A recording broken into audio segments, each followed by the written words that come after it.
Hello, my name's Angela. Thank you so much for coming to my YouTube channel, Angela Simpson Functional Medicine.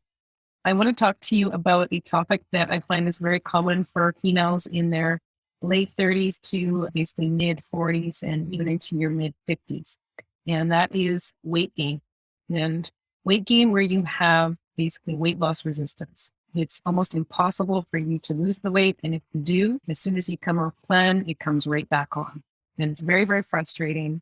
And I know many women that feel like they've just basically given up and they're just going to accept that they are not at their optimal weight. They're not feeling their best. They just don't know what to try anymore.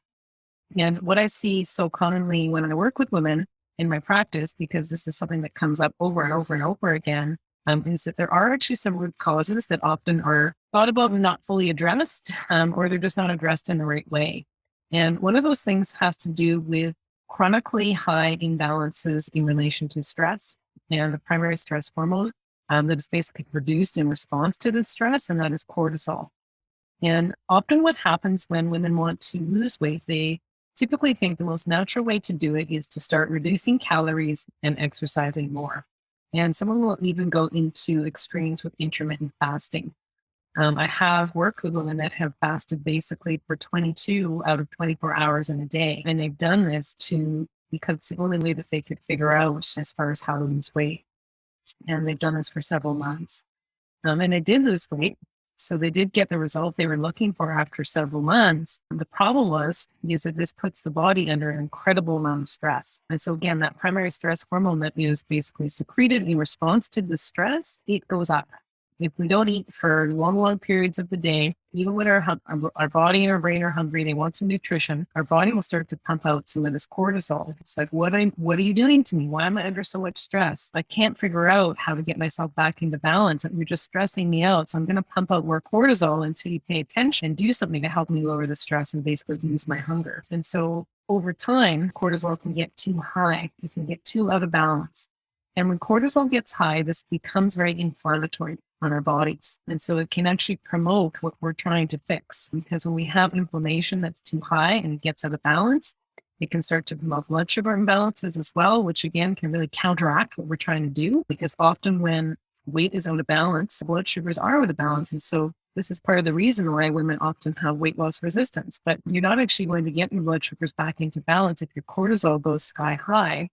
For doing, like I said, some of this extreme dieting, extreme exercising, or really long intermittent fasts.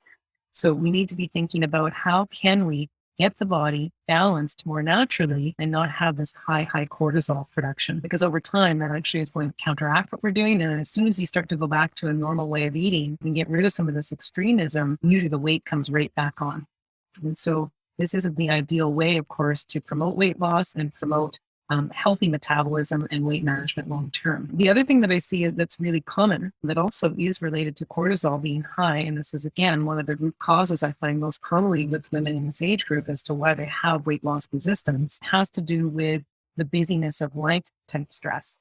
So I see so many women, and I talk to so many women on the phone or face to face like this, and we talk about where are you at in your life? What are you doing right now? How many tasks do you have to do in a day? A lot of women are working.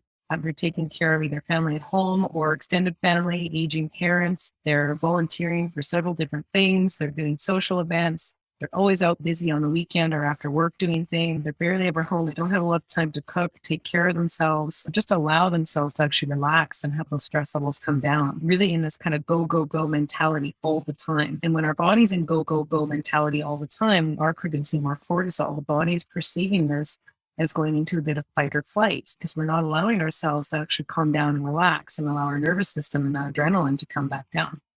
So sometimes the weight loss resistance can be just related to purely doing too much. And we need to slow down a little bit. We need to prioritize what we're doing as far as tasks in the day. And we also need to make sure that we're doing tasks that actually promote some balance with our cortisol and our stress levels, and not things that are just creating more and more throughout the day. So I find that's one of the other common causes of weight loss resistance is cortisol imbalances due to just doing too much. The other thing that can often create cortisol imbalances over the long term, which again can create more weight loss resistance as we are aging as females, especially as we're getting closer to that perimenopausal, menopausal shift in life. And part of the reason for this too is our insulin level are not as easy to regulate as our sex hormones change as well. So we have to be more mindful of what we're doing. But again, mindful isn't the same as going into starvation mode or as, going into crazy, insane amounts of exercise of high intensity to try and keep this weight off. Very commonly, something that also creeps up at this time of life is emotional stress, past trauma. There could be a traumatic history from as far back as when you were a child. It could have been something that happened with a close relationship, possibly in marriage, close friendship, close family member. There's all kinds of things that can happen as far as relationship stress that can create, again, a lot of that cortisol and that. Depending on what you do for work, in your past history, you might have some post-traumatic stress disorder even. I know this is very common with certain types of lines of work as well, and do work with women that are in healthcare, in emergency care, working various different types of jobs where they're exposed to more types of trauma as well. So this can also create cortisol imbalances. And so we need to be thinking, where are you at with that trauma history, that emotional trauma? And these are some things that you need to do to really work to help rebalance your nervous system and get the cortisol balance out. And that's often something that can really help the metabolism to improve and the weight management to improve. And this has nothing to do with limiting calories or exercising more. It might be helpful to exercise from a nervous system perspective to a certain degree, but again, that intense, exercise boot camp style to lose weight type workout is not going to help with this type of chronic stress on the body. It needs to be addressed in different ways. And often, again, there is a component to this, like with the second case, where you need to relax and slow down a little bit as well, not always be so busy. So we need to be thinking of these top potential 3 causes of the rises in imbalances in cortisol and how much they are contributing to, and could be even one of the primary root causes as to why you're not able to lose weight in this age group, in this time of life. And I find they're very, very common. It's important for us to break it down, understand what, might be case 1, case 2, case 3, might be all of those things that are influencing your cortisol levels. So we need to figure out what it is for you to really help customize a strategy to help you get the balance back so that your metabolism can start to improve more naturally over time. So if you're interested in learning more about this, if you want to learn how I can potentially help you with this, please feel free to reach out to me. You can connect with me on an individual complimentary consult.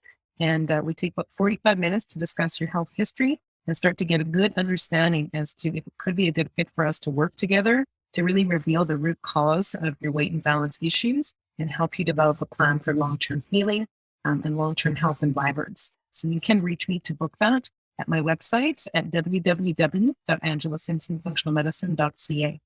Thank you so much for coming to my YouTube channel, and I look forward to bringing you more videos in regards to hormonal rebalancing for females in the age group that I spoke about, between around 35 and 55 to 60. All right. Thanks. Bye for now.